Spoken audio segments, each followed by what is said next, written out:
Good morning. I've been thinking a lot lately about how blessed we are to have John and his family here to lead our church. And I bring that up if you're not here on Wednesday nights, and some of the other stuff we do is to fellowship. We've been studying in Judges on Wednesday nights, and before that it was some Jeremiah and things. I've been contrasting the Old Testament with the New Testament, and this time of year, planting and all that fun stuff, things that go on, I don't sleep well at night, so I get up and I do a little bit of reading. And I flipped it open to Jeremiah the other night, and it was, go into detail, it was 51 and 52 of Jeremiah, and it was in the fall of Jerusalem.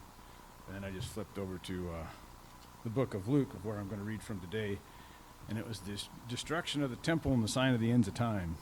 And the difference between the two that I took that evening, and I wrote some things down, was the hope that we have in Jesus Christ. In the Old Testament, there's not a lot of hope. Just turn from your ways or God's going to get you. And at least in the New Testament, we got Jesus Christ that's going to save us. And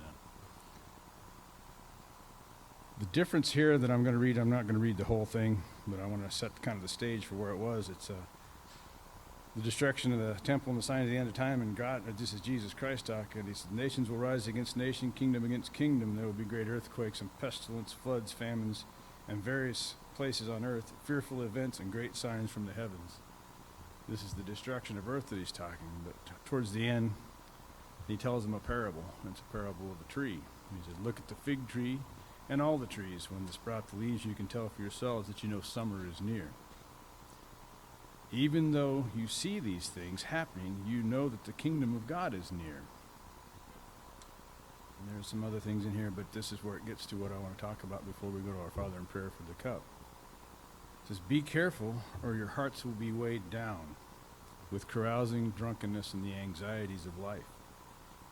And that day of destruction, will close on you suddenly like a trap. For it will come on all those who live on the whole face of the earth.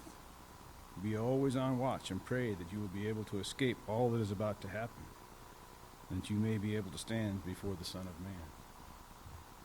That is our hope, that we can go to our Father in heaven and pray that Jesus Christ, who's gone before the Father in heaven before us, will wrap his arm around us and say, not this one, he's mine, or she's mine. Let's go to our Father in prayer.